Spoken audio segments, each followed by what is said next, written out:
এই হারাম জিন্দিগি কোন দিন ছাড়বেন? মরবেন না আপনি? আর আমনে মরলে বুঝি পৃথিবীতে আর কেউ কামাই করবে না? আমাদের পূর্বে যারা মারা গেছে তাদের মৃত্যুর সাথে সাথে তাদের ফ্যামিলির উপার্জন বন্ধ হয়ে গেছে। তো তাহলে আমনে মরলে আমাদের সুতে কামাই রোজগারি আবার করবে? আপনি কেন শুরু করছেন?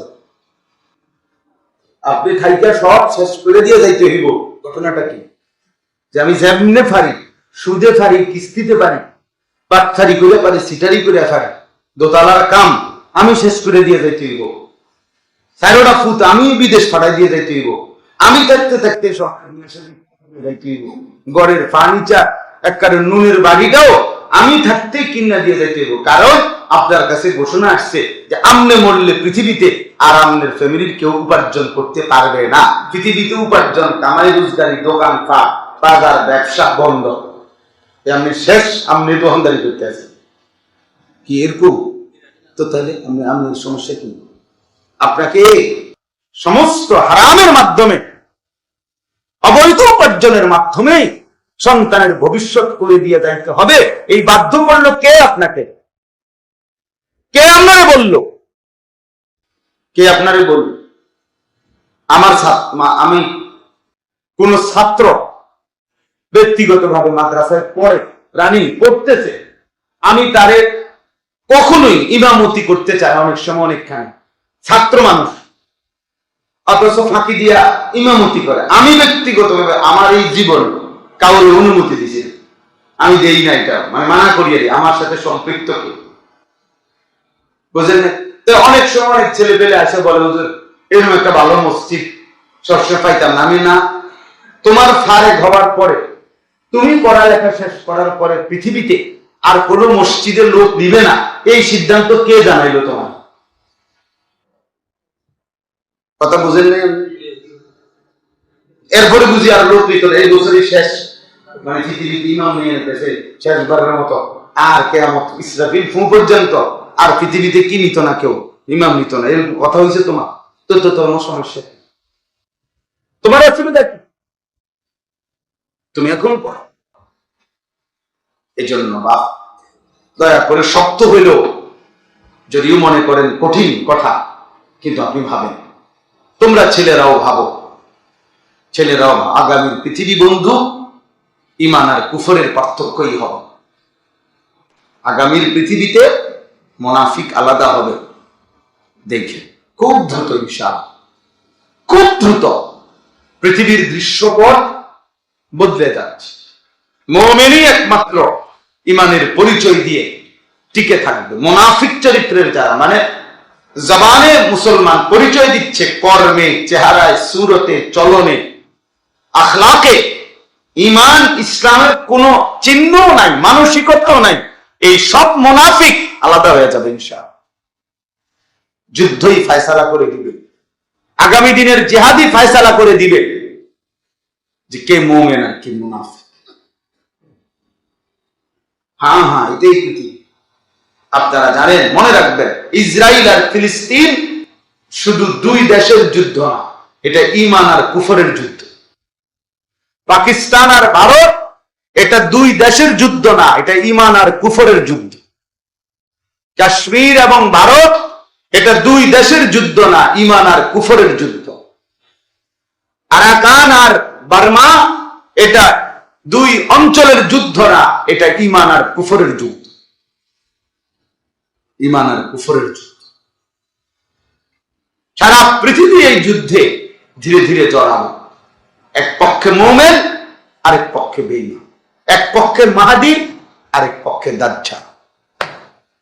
এক পক্ষে মুসলমান, আরেক পক্ষে ইহুদি এবং ইহুদিদের দোসররা। সেদিন তোমরা ছেলেরা যারা, তারা অব্যাহত যারা তোমরা ছেলে নামাজ পড়ো না, কোনদিন সেজদা দাও না, রাত দিন নারী, ছবি, মদ, জুয়া, মোবাইল, উলঙ্গ ছবি আর দৃশ্য নিয়ে ব্যস্ত আছো, তোমরা ময়দানে টিকে থাকতে পারবা না। মনে রেখো, অপদার্থের মতো, জন্তু জানোয়ারের মতো পড়ে থাকবা। হয়তো তোমার এই পৃথিবীতে কেউ কোন মুমিনের কাতারে আল্লাহর দ্বীনের জন্য নিবে না, বরং সেজদাওয়ালা ঈমানওয়ালা, আমলওয়ালা, তাকওয়াওয়ালা সেই মুমিনের ঈমানের পক্ষে লড়বে, আর বেঈমান কাফেরের পক্ষে লড়বে। আল্লাযীনা আমানু ইউকাতিলুনা ফি সাবিলিল্লাহ, আল্লাহ বলছে যারা মুমিন তারা আল্লাহর রাস্তায় যুদ্ধ করবে। ওয়াল্লাযীনা কাফারু ইউকাতিলুনা ফি সাবিলিত তাগুত, আর যারা বেঈমান তারা তাগুত শয়তানের অনুসারীদের পক্ষে যুদ্ধ করে। আল্লাহ আমাদের সন্তানদেরকে হেফাজত করে। আমাদের ছেলেদের ফিরে আসা দরকার, আমাদের সন্তানদের ফিরে আসা দরকার। আপনারা অভিভাবক পর্যায়ে যারা আছেন, আপনারা আরো বেশি পরিমাণ স্ত্রী সন্তানের ঈমান, আমল, নামাজ, বন্দেগীর প্রতি নজর বাড়ান, ফিকির করেন। ছেলের বিদেশ মূল বিষয় না, ছেলের নামাজ মূল বিষয়। ছেলের দোকান মূল বিষয় না, ছেলের সেজদা মূল বিষয়। ওর সাথে এটা বোঝাপড়া করেন, বাবা তোমার বিদেশ আমি দায়িত্ব দেন, আমার জিম্মাদারি না যে সুদে টাকা নিয়ে হলেও, কিস্তিতে টাকা নিয়ে হলেও তোমার আমি বিদেশ পাঠাইতেই হবে, এটা আমি জিম্মাদার না বাবা। তোমার সেজদাওয়ালা বানানো এটা আমার জিম্মাদার। তোমার নামাজ, তোমার বন্দেগীর খেয়াল রাখা, বিল্ডিং করে দেওয়া দায়িত্ব না, সেজদাওয়ালা নামাজের ফিকির করা এটা দায়িত্ব। সন্তানকে যারা আল্লাহ কোরআন থেকে বঞ্চিত করছেন, তারা আপনার সন্তানের উপরে জুলুম করছেন। মাদ্রাসায় পড়ান নাই, দ্বীন শিখান নাই, আল্লাহর কোরআন থেকে বঞ্চিত করেছেন। যারা মুসলমান হয়েও আল্লাহর কসম আপনি জুলুম করছেন, আপনি জালেম। হাসরের ময়দানে জালেম হিসাবে আপনাকে আল্লাহর সামনে জবাবদিহি করতে হবে। আমি বলে দিলাম, মনে রাখি, মুসলমানের সন্তান আপনার সন্তান, মুসলিম, আপনি তাকে আল্লাহর কোরআন পড়া থেকে বঞ্চিত করলেন কেন? হ্যাঁ, আপনি মুসলমান, আপনার সন্তান মুসলমান, অথচ আল্লাহ কোরআনের একটা লাইন, একটা পৃষ্ঠাও দেখে দেখে পড়তে পারে না। ঘটনাটা কি? আপনি কি জাতের মুসলমান? আপনার জিফুত কি জাতের মুসলমান? হ্যাঁ, নিজেই কি হইলেন আর সন্তানদের কি বানাইলেন? কারণটা কি? আল্লাহর কোরআনকে প্রত্যাখ্যান করলেন কেন? বাংলা বইকে এত বুঝলেন, অঙ্ক বইকে এত বুঝলেন, হ্যাঁ, ইংরেজি বই এতটা বুঝলেন, একটা রিক্সাওয়ালা, ঠেলাওয়ালা, কুলিওয়ালা, দিন মজুর, আপনিও বুঝেন যে বাংলা দরকার, অঙ্ক দরকার, ইংরেজি দরকার। আপনি এটা কেন বুঝলেন না? তার চাইতে কোটি গুণ বেশি আল্লাহর কোরআন দরকার। কি দরকার না? কথা বলেন না, দরকার না? কিন্তু সেটা থেকে বঞ্চিত করলেন কেন? দিন থেকে বঞ্চিত করলেন কেন? নামাজ থেকে বঞ্চিত করলেন কেন? কোরআন কারীমের মধ্যে আছে, আল্লাহ তাআলা বলছেন, ওয়া'মুর আহলাকা বিসসালাহ, আপনি আপনার পরিবারের সদস্যদেরকে নামাজের আদেশ করুন। কোরআনুল কারীমে আল্লাহ তাআলা বলছে, উতলু মা উহিয়া ইলাইকা মিনাল কিতাব, হে নবী, আপনার উপরে আমি যে কোরআন নাযিল করেছি আপনি তা আমার বান্দাদের সামনে শুনান, পড়ে তেলাওয়াত করেন। তো নবী সাল্লাল্লাহু আলাইহি ওয়াসাল্লাম উম্মতকে কোরআন শিখাইছেন, সেজদা শিখাইছেন, আখিরাত শিখাইছেন। তা আপনি সেই নবীর উম্মত হয়ে আপনার সন্তান, আপনার পরিবার পরিজনকে আখিরাত শিখাবেন, সেজদা শিখাবেন, কোরআন শিখাবেন। সেটাই তো নবীজির সাথে আপনার সম্পর্ক, সেটাই তো রাসূলুল্লাহ সাল্লাল্লাহু আলাইহি ওয়াসাল্লামের অনুসরণ। আপনি দাবি করেন নবীজির উম্মত, দাবি করেন নবীজিকে ভালোবাসেন, অথচ স্ত্রী সন্তান কারো ঈমান, আমল, ইবাদত, নামাজ, বন্দেগী কিচ্ছুর কোনো পরোয়া নাই। শুধু টাকা, শুধু বাড়ি, শুধু ঘর, শুধু বিল্ডিং, শুধু বিদেশ, শুধু দালান, শুধু আরো কিস্তি, আরো লোন, আরো টাকা। এই ছিল মুসলমানের দায়িত্ব। আল্লাহ আমাদেরকে বোঝার তৌফিক দান করেন। এই জন্য চারিদিকে মাদ্রাসা, চারিদিকে মাদ্রাসা। এই জামানায় কমপক্ষে মুসলমানরা কোনো জবাবদিহি করতে পারবে না হাসরের ময়দানে। একটা সময় ছিল হয়তো 50 মাইলের ব্যবধান, 100 মাইল দূরে হয়তো মাদ্রাসা ছিল। আমাদের পরিচিত একজন মনোহরগঞ্জের আলেম, উনি বলছেন সকালবেলা প্রত্যেক দিন 17 কিলোমিটার পায়ে হাইটা 17 পায়ে হাইটা মাদ্রাসা যাইতেন, আবার ছুটি হইলে বিকাল বেলা 17 কিলোমিটার পায়ে হাইটা বাড়িতে আসতেন। এক জামানা এমন ছিল। এখন 17 কিলোমিটার দূরে যাইতে হবে? কথা বলেন না কেন? তাইলে কিসের কারণে ছেলেটাকে দিন শিখাইতে পারলেন না? কিসের কারণে আমনের সূরা কেরাত অশুদ্ধ রয়ে গেল? চাচা, আপনাদের যাদের সূরা কেরাত দোয়া কালাম অশুদ্ধ, তাদের তো নামাজও অশুদ্ধ। যার কোরআন শরীফ তেলাওয়াত শুদ্ধ নাই, তার নামাজ কোনোদিনও হয় না।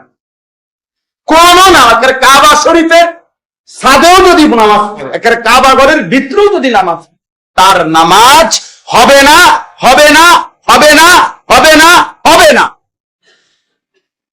আমি বলি, এবার জোয়ান হন আর বুড়া হন, 90 বছর হোক আর 900 বছর হোক আপনার বয়স, আপনাকে আপনার সূরা কেরাত শুদ্ধ করতে হবে। পুরা কোরআন শুদ্ধ না, ঠিক আছে, আপনি যেদুর সূরা কেরাত নামাজ পড়তে লাগে এদুর ঠিক করবেন, এদুর ঠিক করবেন। যদি বলেন সম্ভব না, না, অসম্ভব কোন বিষয় আল্লাহ আদেশ করতে পারে না। আল্লাহ বলছে শুদ্ধ করো, অথচ আপনি কোন অসম্ভব, তাহলে তো আল্লাহর উপরে এই অপবাদ দিলেন যে আল্লাহ আমাকে অসম্ভব বিষয়ের জন্য কি করছে, বাধ্য করছে, আর আল্লাহ এমনটা করতে পারে না। তাহলে বোঝা গেল সম্ভব। সম্ভব কিনা বলেন? আপনি কি কারণে আপনার চোখের সামনে মাদ্রাসা, এখানে মাদ্রাসা, ওখানে মাদ্রাসা, চারিদিকে মাদ্রাসা, চারিদিকে আলেম আছে, চারিদিকে হুজুর আছে, চারিদিকে হাফেজ সাহেব আছে, মসজিদের ইমাম আছে, মসজিদের মুয়াজ্জিন আছে, চতুর্দিকে মাদ্রাসার নুরানির শিক্ষক আছে, হেফজখানার উস্তাদ আছে, এতগুলো আল্লাহর বান্দা থাকতে আপনি আল্লাহর কোরআন অশুদ্ধ নিয়ে, কোরআন অশুদ্ধ নিয়ে কবরে কেমনে গেলেন? আপনার শরম লাগে না? আপনি কেমনে দাঁড়াবেন? হ্যাঁ, এই জন্য দয়া করে দিন শিখবেন, নামাজকে ঠিক করেন। ছোটবেলায় পড়ছেন মক্তবে, হ্যাঁ ভালো কথা, জীবন চলার পথে ভুল হইতে পারে, ভুল হইতে পারে, আবার শুধরাই গেলে কোনো সমস্যা। আমি এই গত বছর রাত্রে 1টা বাজে আমার খুলনার হযরত, বাংলাদেশের বড় বুজুর্গ, অনেক বড় একজন আল্লাহওয়ালা, আমার অন্যতম একজন মুরব্বী আরিফ বিল্লাহ হযরত মাওলানা মুফতি নুরুল আমিন সাহেব, রাত 1টা বাজে হযরত আমার বাসায় মেহমান হিসাবে ছিলেন। আমি রাত্রে 1টা 2টার দিকে একাকী হযরতকে বললাম, হযরত আমি নামাজের রুকু সেজদা দেই, আপনি আমার একটু ঠিক করে দেন, দেখেন কোন ত্রুটি আছে কিনা আমার নামাজ। হযরত পুরা নামাজ দেখে রুকুর সময় বলছে যে রুকুর এই হাত যে সোজা ধরে এভাবে, এটা একটু বাঁকা হয়ে যায়, এটা সোজা করে, তাহলে এটা আমি ঠিক করছি।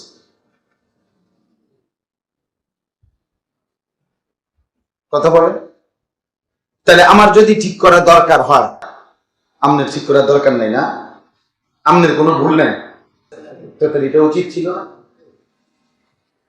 একজন আলেমকে দেখানো যে আমার অজুটা হয়নি, আমার রুকুটা হয়নি, আমার সেজদাটা হয়নি, হতে পারে সামান্য একটু বেখেয়ালির কারণে আমি হয়তো অজান্তে আমার সবটা নামাজ কি হয়ে গেছে, বাদ হয়ে গেছে, তখন আর একটু যদি আমার ধরাই দিত, হয়তো আমার এটা আজীবনের জন্য কি হয়ে যাইত, ঠিক হয়ে যাইত, সহজ ছিল। এই জন্য আমি অনুরোধ করি, দিন শিখে এই ইসলাহি মজলিস ধারাবাহিক করেন, জুমার বয়ান ধারাবাহিক শুনেন, ওলামায়ে কেরামের কাছে নিয়মিত আসা যাওয়া করেন। স্কুল পড়ুয়া, কলেজ পড়ুয়া ছেলে, তোমাদের কাছে বলি ভাই, বৃহস্পতিবার পড়ো, একটু শুক্রবার দিন একটু সময় বাহির করো, শনিবার দিন একটু সময় বাহির করো, ব্যবসায়ী ভাই আপনি একটা সময় বাহির করেন, বয়স্ক চাচারা আপনারা আপনাদের ইমাম সাহেবের সাথে সম্পর্ক করেন, এশার নামাজের পরে আধা ঘন্টা সূরা কেরাত মশক করেন, ফজরের নামাজের পরে মশক করেন, আসরের নামাজের পরে মশক না যাইয়েই আস্তে মানে সালামটা ফিরেতে দেরি সাদওয়ান ওরা আব্বা বসে আছে, সাদওয়ানে গিয়ে বসে বসে এবার 14 গোষ্ঠীর যত গত গীবত, সারা এলাকার পুরা ইউনিয়নে যত গীবত, যত শেখায়, যত বিড়ি বন আর যত ফালতু কথা, এ বসে বসে বসে বসে বন খায়, পান খায়, বিড়ি খায়, আর এই কল বাজে কথা, বেহুদা কথা বলে। অথচ এটুকু সময় 3 মাস চেষ্টা করলে 10টা সূরা ঠিক হয়ে যেত, রুকুটা ঠিক হয়ে যেত, আখিরাতটা সুন্দর হয়ে যেত। না, আখিরাতে যে কিছুই মনে করে। তাহলে চেষ্টা করবেন তো ইনশাআল্লাহ। আমি অনুরোধ করব আমার এই মাওলানা আশরাফ, আপনাদের এই সিংহারি খোলা যে মাদ্রাসায় নতুন করে তাকে আমি পাঠাইছি, আজকেও আমি মাদ্রাসায় এসে বসছি, মাদ্রাসায় বলছি, মাদ্রাসার ছাত্র সংখ্যা, শিক্ষক সবকিছু আমি শুনছি। এখন আমি বলছি আগামী সামনে কোন উস্তাদ মাদ্রাসার নতুন করে আমার না জিজ্ঞাসা করেন না ইনশাআল্লাহ। আর বলছি যে আমি আরো যা বলা দরকার বলবো ইনশাআল্লাহ, কিন্তু সে একজন উপযুক্ত আলেম, আমি নিজে তাকে দিছি, আমার ঘনিষ্ঠ সাগরিদ। তো এই জন্য বললাম যে একজন আলেম দিন থেকে তারা আরো উপকৃত হয়, আরো মসজিদের ইমাম সাহেব, ওলামায়ে কেরাম, যার যে ওইখানে মাদ্রাসা আছে, কি মাদ্রাসার নাম ওইটা? জি, ওইখানেও তো আমি গেছি মাহফিল, ওই যে ওই হুজুর আসছে মাদ্রাসা হুজুর, হ্যাঁ মাশাআল্লাহ। তো ওই মাদ্রাসা আছে, ওইখানে ভালো ভালো আলেম আছে, আপনি জান ওনার কাছে যেটা সূরা ঠিক হ্যাঁ না হেতার গো মাদ্রাসা, আমি কিতাব জানি আরে বাপ রে, হেতার গো মাদ্রাসা, অমুকের মাদ্রাসা, আমগো কিতাব, আমনের কিতাব মানে মাদ্রাসা কারো আব্বা, কথা বলেন না কেন? মাদ্রাসা আল্লাহর জন্য, কেউ করতে পারে, কিন্তু তার মানে এটা আমি কিনা লইছি, এটা ওনার পকেটের জিনিস, তা আল্লাহর জন্য। আল্লাহ আমাদেরকে তৌফিক দান করো, আপনাদের ছেলেদেরকে, আপনাদের সন্তানদেরকে এই সিংহারি খোলা মাদ্রাসায় আবার ভর্তি করা, নতুন করে আরেকবার ভাবেন, আরেকবার ফিকির করেন, নিজেদের সন্তানকে বঞ্চিত করবেন না। আল্লাহ আমাদেরকে তৌফিক দান করো। সর্বশেষ কথা হলো, এই আয়াত থেকে শুনে একটা কথা শুধাইতে চাই, তাইলেই আমার কথা শেষ।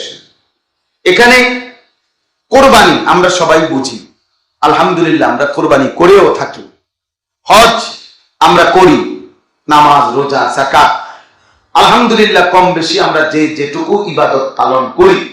একটা কথা শুধু বলতে চাই, সেটা হলো এখানে একটা কথা আছে, ইন্নামা ইয়াতাকাব্বালুল্লাহু মিনাল মুত্তাকিন, এই কথাটাই বলতে চাই।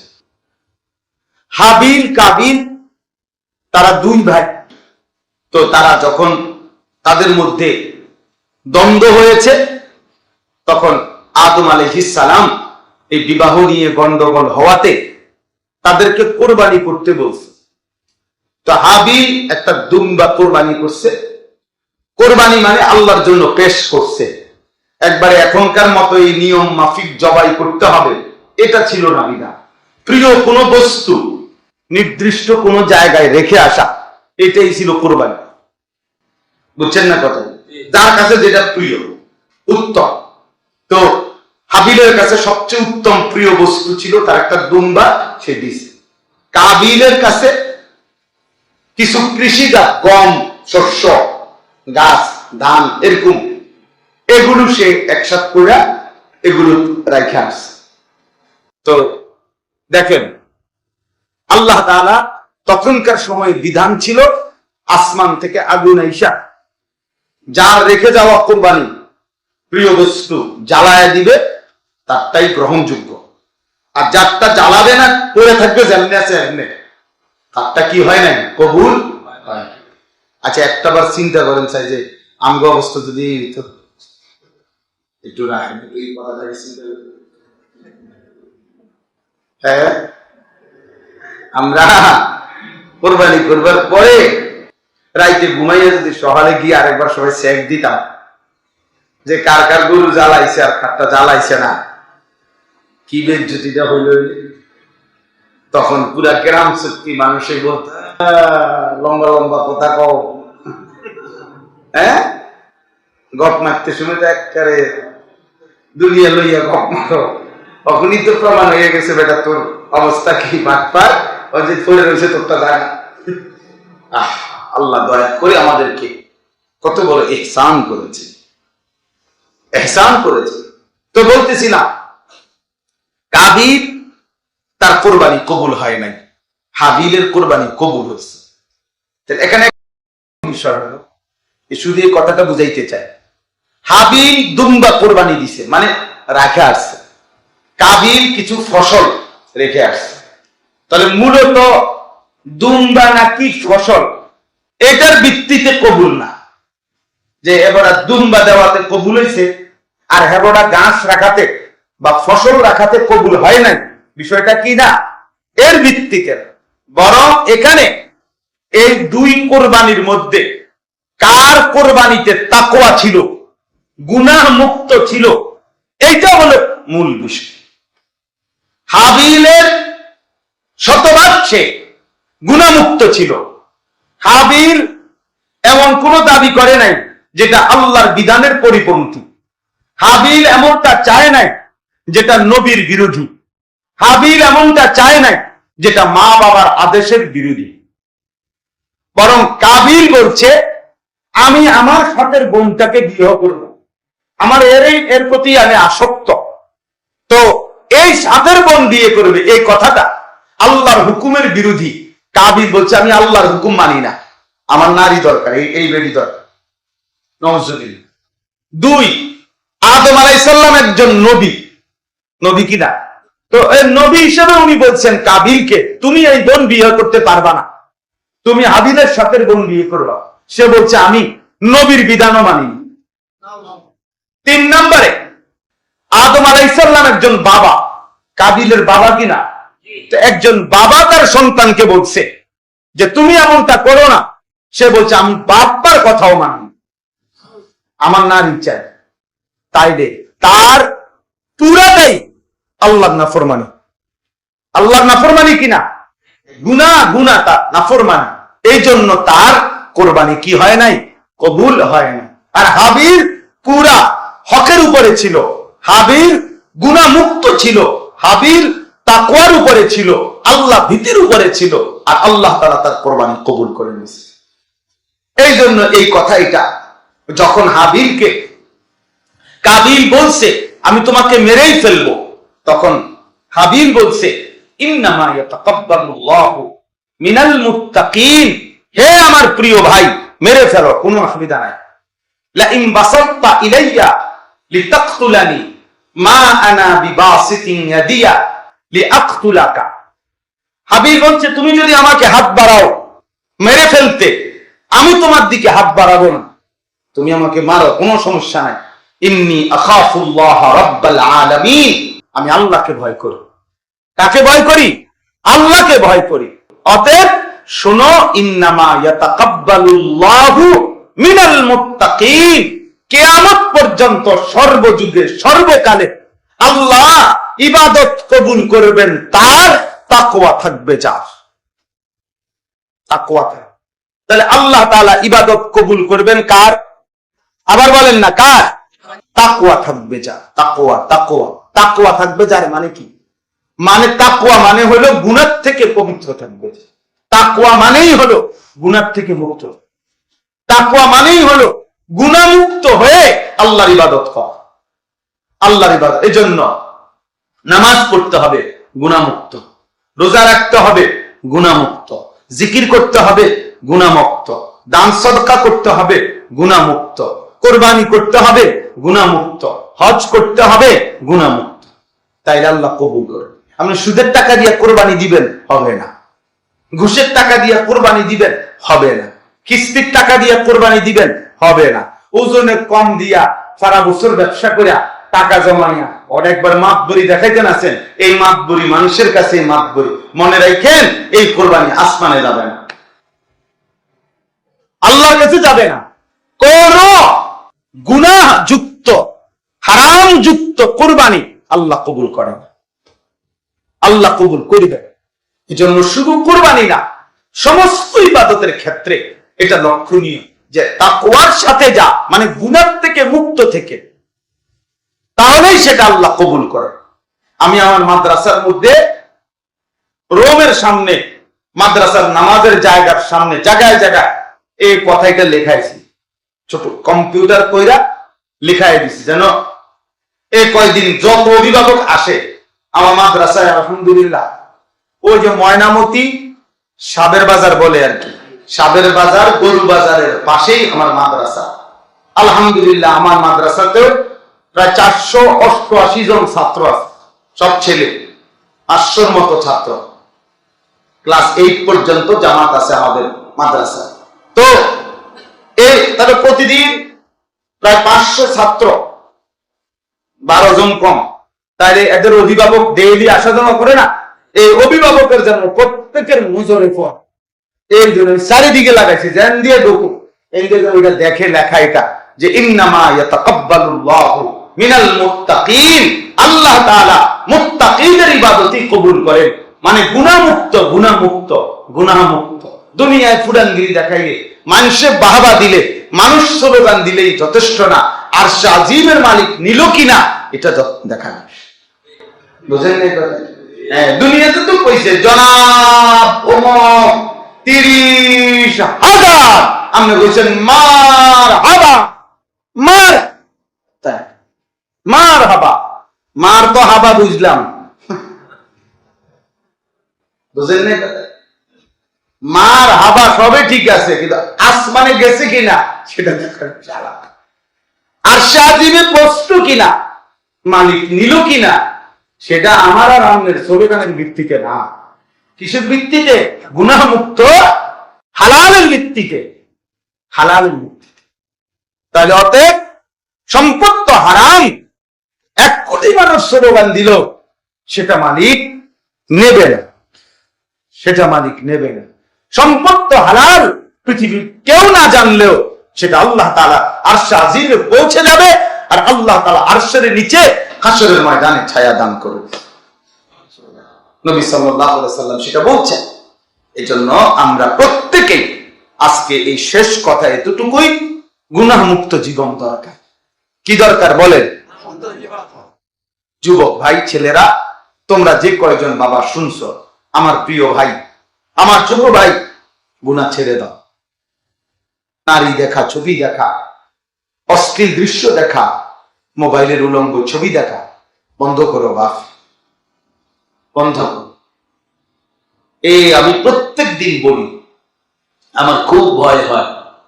মনে করেন যে সমস্ত ছেলে, যে সমস্ত মেয়ে এশার নামাজও পড়ে নাই, ফজরের নামাজও পড়ে না, সারা রাত নারী ছবি, গল্প, মোবাইলের অশ্লীল দৃশ্য, হারাম দৃশ্য দেখতে দেখতে ঘুমায় গেল, তাদের কিন্তু শরীর নাপাক, বীর্যপাত হয়, ফলে শরীর নাপাক হয়ে যায়।